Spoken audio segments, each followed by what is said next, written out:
هذا هو كلام القدماء ومعظم خلافياته مع الفرق الإسلامية. تاته بیان کېدو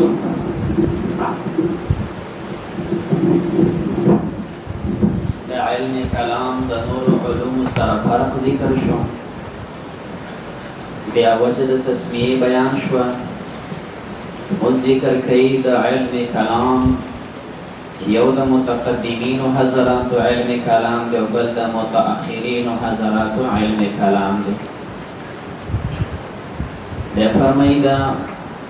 کم چې وړاندې تا تعریف ذکر کو چې دا هغه علم دی چې په کوم باندې عقاید اسلامیه پیژندلی شي د ادلو نه او دا ثابت وي په دلایل عقلیه او نقلیه سره. متقدمین حضرات کوم دیتا علم کلام وی او خلاصه دا ده چې دا علم کلام د فلسفې سره خلط نو. متقدمین حضرات کلام دا د فلسفې سره خلط نو، په خلاف د کلام د متأخرینو نه. د دوی علم کلام دا د فلسفې سره خلط شوی او یوځای شوی. لږ وضاحت ټکی دا دی، ابتدا کې مسلمانانو کې صرف علوم شرعیه موجود و قرآن حدیث. بیا د بنو عباس په دور کې چې کله دغه موقع باندې اخوا شام فتح شوی دی او د یونان چې کومه فلسفه و دا کتابونه د هغوی سره خپلو خزانو کې ډېرې پراته وو،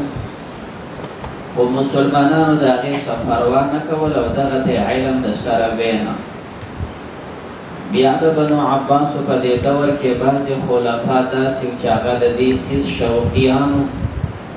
او عموما داسې وي چې دوی سره سیکاټریان داسې چې هغه کوم سیز شوق کوي نو مشر ته وړاندې کېده چې دا ښه سیز دی. په دوی کې خاص کر مامون دا د فلسفې ډېر زیات شوقي وو. دغه هارون رشید بچو چې کوم دی بیا دغه فلسفه د یوناني ژبې نه عربۍ ته راوړوله او په داسې ترغیب سره راوړوله چې کم عالم په یوناني هم پوهېږي او په عربۍ هم پوهېږي او د کتاب راوړو د فلسفې د یونان نه عربۍ ته نو کتاب به ورسره د روپو سره تللی شي.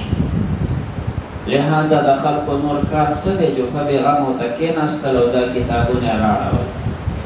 د فلسفه عربۍ ته راواخوتله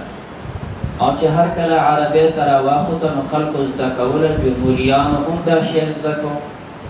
بیا د دې عقایدو د کلام سره فلسفه یوځای شوه. دا د متأخرینو کلام دی چې د فلسفې سره یوځای شوی دی. او یو بنیادی وجه ولا دویمه دا وه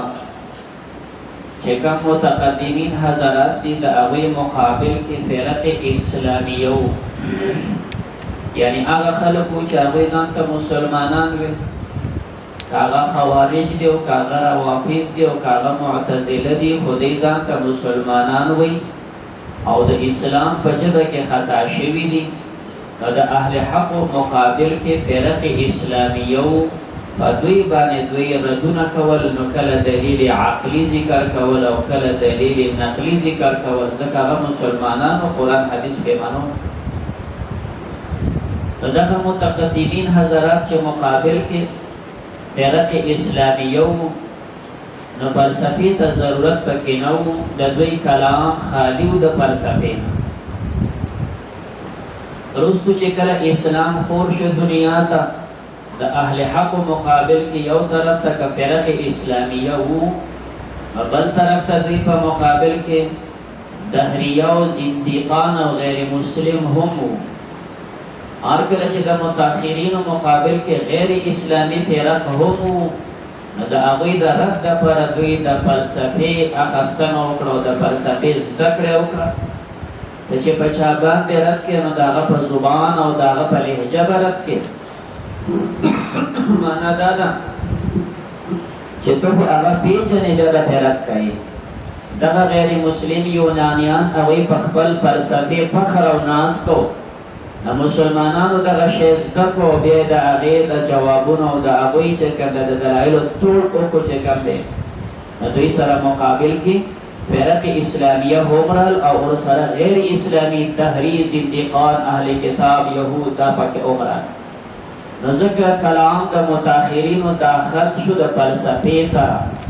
لہذا د متقدمینو د متأخرینو د کلام منځ کې فرق معلوم کو،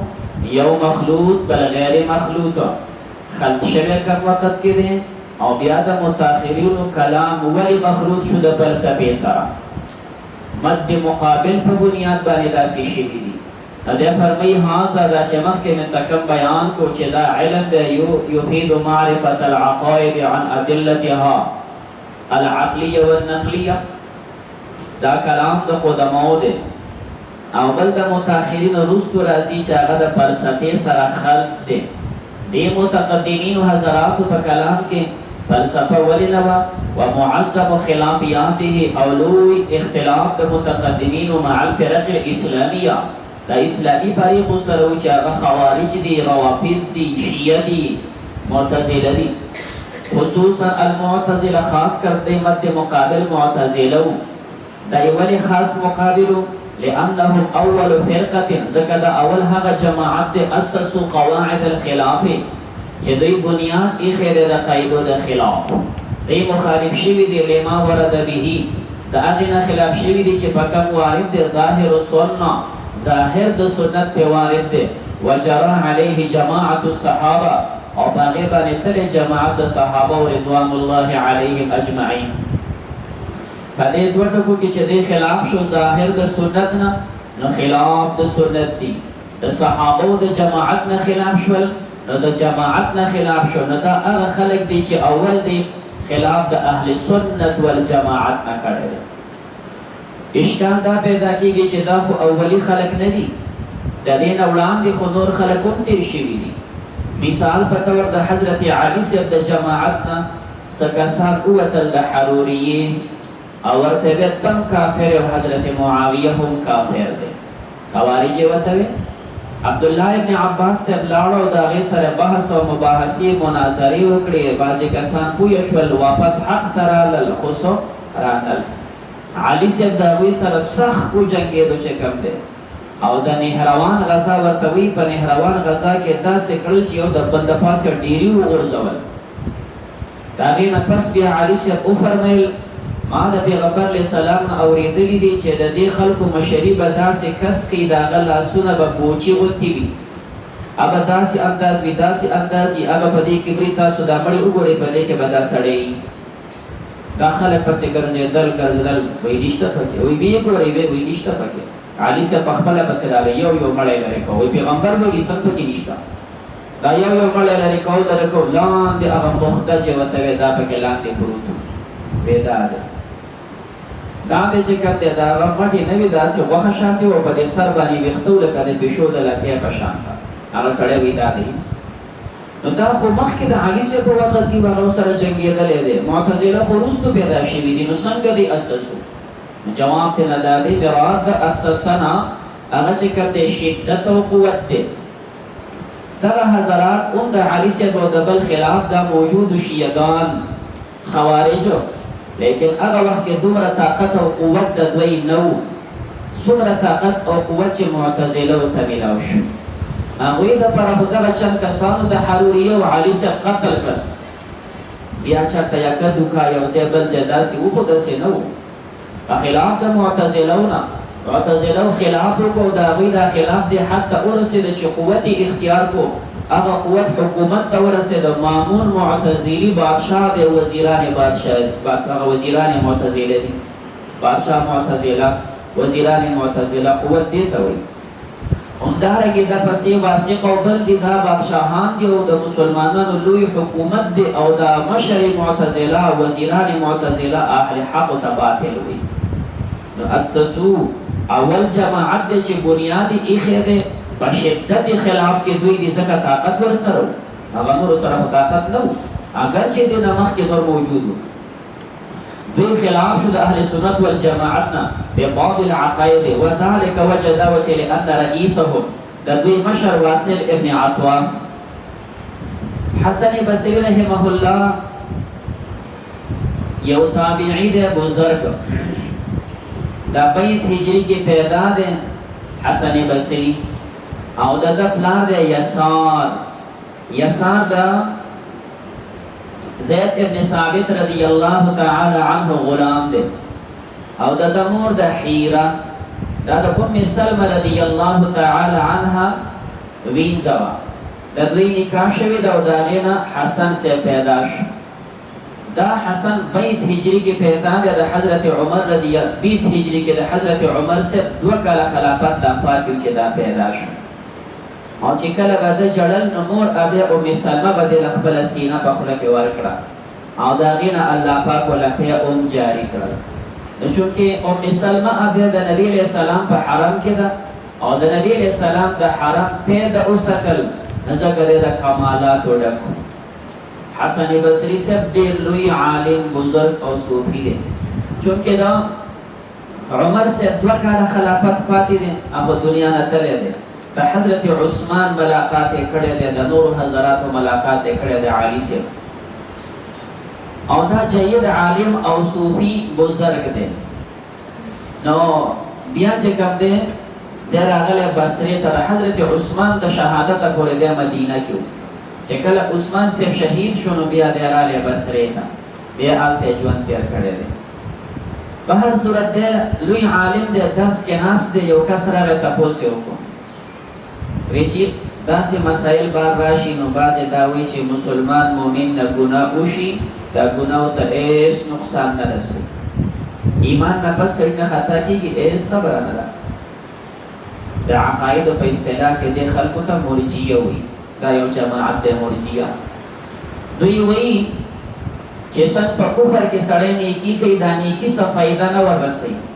چې کله یو سړی ایمان راوړو د ایمان نه بعد کده څه ګناه کوي مونږ نه کوي روزه نه نیسي غلا کوي بل څه کوي هیڅ نقصان نشته اعمال له صحیح اعتبار نشته د دې ته ورجیه وي څه خلک داسې دي چې هغه وایي څه کوي نو څه پروا نه کوي ولې بل طرف قبل جماعت خلک داسې دي چې ګناه دې وکړه یا د نیک اعمال پاتې شول نو کافر یې دا د خوارجو رایه ده نو دا نه تاسو کو حسن سے من ورته سووي تاسو څه جواب کوئ مفتي صاحب د مفتي صاحب خاموش شو سوچ کوي چې دې څه جواب وګوري په درس کې یو کس ناس دی واصل ابن عطا د پاسه ده وی چې کوم دی ليس بمؤمن ولا کافر نه خدا مؤمن دی او نه کافر دی او په دې جمعه کې دا څه بتو اوګه بیا خوځول را خوځولې وی چې کوم دی دا نه مؤمن دی او نه کافر دی دا بے ادب شاگرد و بے ادب شاگرد سمره چې فرقه ضاله دي نو بنیاد د هغوی بے ادبی ده د خوارجو بنیاد د بے ادبی ده حدیث کې بتا تراشی بخاری کې روایت ده نبی کریم علیه الصلاۃ والسلام تقسیم د مال کو یو کس را پاسه دو خراول سری وتویتا انصاف ونکو نبی علیہ السلام وی چې زه انصاف ونکم بل بسو انصاف وکړي بل پاسه وی ته اجازه وکړي دا سره لري کما تاسو ما کې خبرې کوي بینا پرې کې دا نبی علیہ السلام فرمایي دغه په نسل کې بدا سے خلق پیدا شي یقرؤون القرآن شیخ القرآن سے وی ولا یجاوز تراقیهم اسی با قرآن وی خدا مرینه بخکتکی گنه منا عمل کی نشتا قرآن دے شیخ القرآن سے دے خم و پسیر دے چکم دے خولیکن دا مرینه بخکتکی گنه پا دے با عمل نئی او دا نسل نبدا سے خلق پیداش یخرجون من الدین زانتا با دیندار خلق وی خود دین نبوتلی دا سے نیغ بوتلی لکا سمجھ تبا خکار بانی دا غش گزار او که دا غش تی آخوا نیغ اوزی خکار دلتا مرشو غش آلتا صفا پرد دے سو که پیجنی امن چگین دا غش دا دی خکار سا ٹکرا شوی دو کنا دوی با قرآن او دین تا دعوی کئی خود دین دا بداسی نیغ وطلی چی دا دین باور پاکی نئی تو بود حدیث پہ نبی علیہ السلام دا قتل ترغیب ورکڑے نبی بخبل اولی نقل کول بخاری کے بدر شبو دود کی مشکل بہر کے دا سڑی دا اولاد نبی خوارج جوڑ شول دا نبی کریم علیہ السلام دا مجلس گستاخ و بیادبو دا اللہ دا مجلس بیادبو گستاخ ابلیسو دا غنه د دنیا څومره شیطانان جوړ شول دا د الله د مجلس بیا ادب دی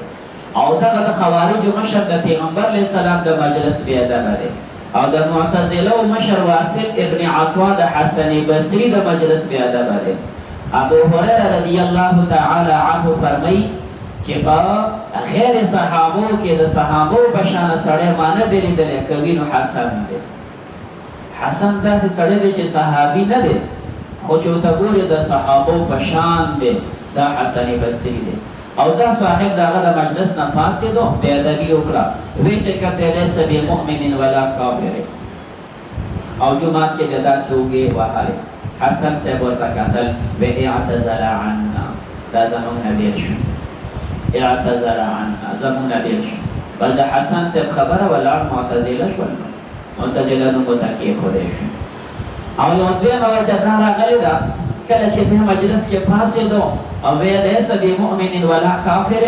یو بل شاګرد د حسن صاحب عمر ابن عبید ورته وایي دا معتزلي دی دی پسې لاړه او بیټه په شاوخوا شي زم ستا ملګری یم دا مولا به څه پوهېږي زم ستا ملګری یم اعتزلت معک زم ستا سره جدا یم د هغوی سره ملګری نه یم نو چې هرکله دی جدا شو ورته وایي زه د هغې نه راټول شوم ستا ملګری یم نو د هغه د وینا د وجې نه چې کوم دی لاړ دا معتزله شول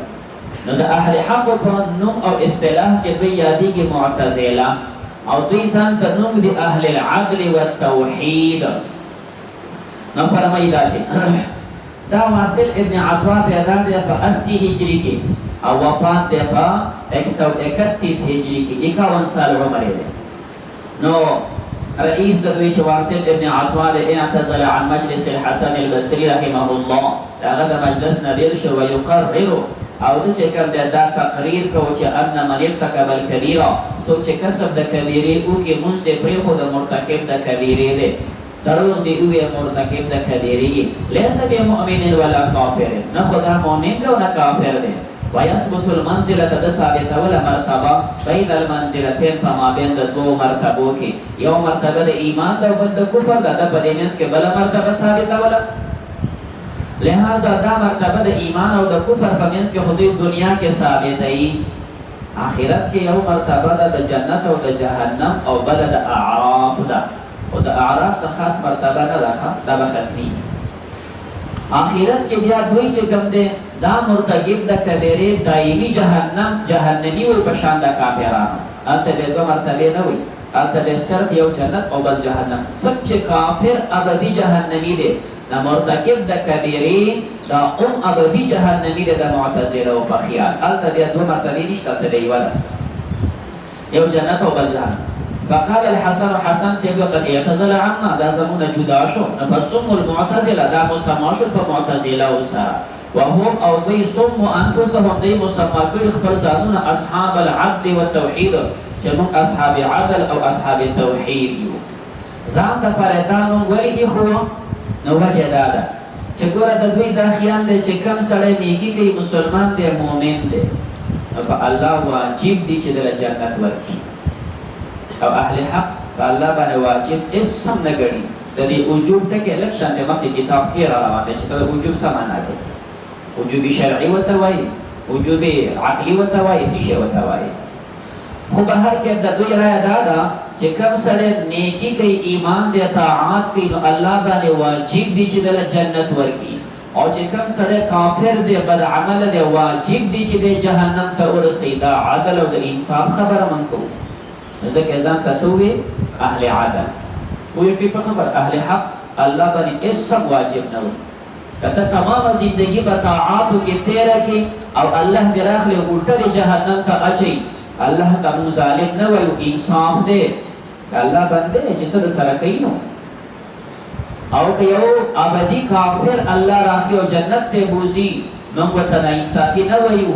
ایک دا اللہ قانون دا سے نہ دے خو کئی لا يسأل عما يفعل وهم يسألون دے اہل حق دا عقیدہ دا لہذا دوی طاعات والاو دا پر جنت واجب ہوئی عاصیانو تا جہنم واجب ہوئی ویدا من دا انصاف او دا عدل خبرکو نزک ازان تسوی اہل عدل وجہ تسمیدیو بی جندلا دوین زان تا اہل توحید ہوئی اولان دے چراشی دا اللہ دا صفات خبر بکو دوی دا اللہ صفات نمینی ایک یو ذات دے بس دق یو ذات دے اللہ دق لک موحیدین دی خواہ توحیدیان دین توحید از دقی خواہ اشاعت توحید دے دین توحید از دقی دا توحید دیتا ہو باوجود دا حقینو تا گمراہ ہوا ہے خواہ ذکر دا اہل حق نقل خواہ کلی دی نظام تا موحیدین ولی ہوئی وی صرف دق یو ذات دے دین علاوہ صفاتی نشتا دق یو ذات بدیلی ہاں سیو گرو جم دے دے بس دیتا حیات ہوئی ام دق ذات دے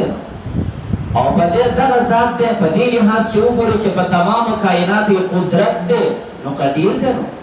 خدا قدیر صدو صفت نہ دے ام دق ذات دے اور دق یو ذات دے خو بدیلی ہاں سیو گرو چے پا تمام کائنات یہ علم حاوی دے نو علیم دے نو ام دق ذات دے چے دا تمام کائنات ارس اوری نو سمیع دے نو دا ارس ایدی نو بصیر دے نو خدا بصیر و سمیع سزیتی صفتون نشتا دا قضاب دے و چه دی لحاظو تے آڑے دا ٹکی بوتا بلالی که خو زیتی صفت نشتا دا زیتی صفات ولی نمانی ویسا که چه دا زیتی صفات راشی نو حادث کو ورطوے بیا نشی قدیم با ورطوائے او چه قدیم دی ورطوے یو ذات قدیم شو دی خوا صفات را تعدد دا قدمو را لے تعدد دا قدمو شرک دے و شرک بشی نزکر دا تعدد دا قدمو کٹ کا دا قیو ذات دے موحید جوڑ شا ندوی چکم دے زکر زانتا اہل توحید ہوئی آلتا و انشاءاللہ رست جواب کو بقواس کرو تعدد دا قدمو ناروا دے شرک دے خو تعدد دا زوات قدیمو تعدد دا قدمو ناروا دے شرک دے خو تعدد دا زوات قدیمو دا زوات قدیمو خو اہل حق نوی ذات صرف یوی دا ملخ صفات تھی زواتی قدیم دانا روی خوب ہر کے ابدوی زان تا پدے وجہ توحیدیان ہوئی نسونو بھی زان لکی خودو اہل العدل والتوحید ندوی سمو انفسهم اصحاب العدل والتوحید اہل عدل زان تا ولی ہوئی لقولهم بوجود ثواب المطیع ویزک ثواب دا مطیع پا اللہ واجب دے وعقاب العاصی دا عاصی عقاب پا اللہ واجب دے دا عدل دے او دا دے سر و نبی صفات القدیمہ صفات قدیمہ نبی کی عنہ دا اللہ پاکنا نزک و تزانتا توحیدیان ہوئی منگوئی دا دوان خبری مغلطی ستاسو چے کم دے عدالت دا مبتل دا توحید دے او توحید مبتل دا عدالت دے ایزانتا اہل عدل ہوئی کنا ولی ثواب دا مطیع پا اللہ واجب ہوئی او عذاب دا عاصی پا اللہ واجب ہوئی بلی وجہ زانتا عدل والا ہے خلطک شو تاسو اہل عدل ہے دا عدل ستاسو مبدل توحید دا پار ذکر تاسو خدا وی توحید کی عدل چه منی نو آخوا توحید با ذکر تاسو توحید کے سوے جدا اللہ صفات نشتا جدا اللہ صفات نشتا دا اللہ با صفات کیو صفت دا کلام بے جدام نشتا اور چی صفت دا کلام نشتا نو امر نشتا نہی نشتا نو عمل بسکے نو چی امر و نہی نشتا نو عمل دا کم زی نرالے نو طاعت دا کم زی نرالے او ارتکاب دا معاسیو دا کم زی نرالے لہذا چی ارکل ارتکاب دا معاسیو دا تکی نشتا نو آپ وزن تا موحد وائی صفات بنمانی چی صفات نمانی کلام بنمانی چی کلام نمانی طاعات نشتا چی طاعات نشتا سواب دا کم زی نرالے نافرمانی نشتا نو عقاب دا کم زی نرالے نو موحدا چی ارکل طاعت نشتا سواب نشتا نو بیا وجوب اللہ دا کم زی نرالے دا جنت و دا جہنم چی موحد زان تا وائی نو عدالت دی ختم او چی زان تا اہل عدل وائی اہل عدل خوب علوائی چی دا صاحب سا عمل کئی دا صاحب سا عمل کئی نو اس بوتا ثواب ورکے دا صاحب سا عمل نکی نو جب اولا عذاب وائی ارکل چی دے عمل کئی نو دا دوی عقیدہ دادا افعال دو قسم دی یو تا اختیاری و بلتا غیر اختیاری ہوئی افعال اختیاریان دا دے خالق بندر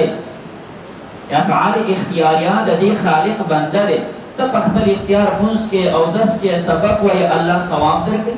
هر کله چې دا خالق بنده وي اخوا ثواب په الله واجب کړو ځکه ځان ته اهل عدل وي چې ثواب واجبې او دی خوا دا چې کوم د خالق بنده وایي چې دا د بنده چې څومره انسانان دي دا ټول دوی خالقین وګڼل د افعال اختیاریو د توحید دی پاتې شو اخوا الله خالق او دی خوا بنده خالق وایي نو عدل سرستا توحید باطل ده په توحید سرستا عدل باطل ده لکه شانته وضاحت د دې وړاندې نور کوم راځي په پاتې دا د متقدمین او حضراتو چې کوم ده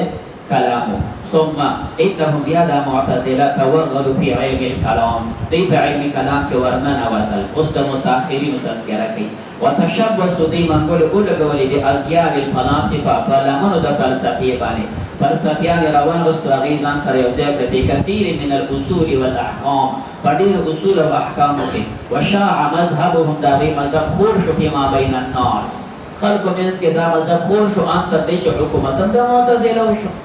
لہذا دا د متأخرین فلسفه کلام شو چې فلسفه او کلام دواړه خلق کړل نو دا وخت پورې چې دوی خپل چرچا کې شول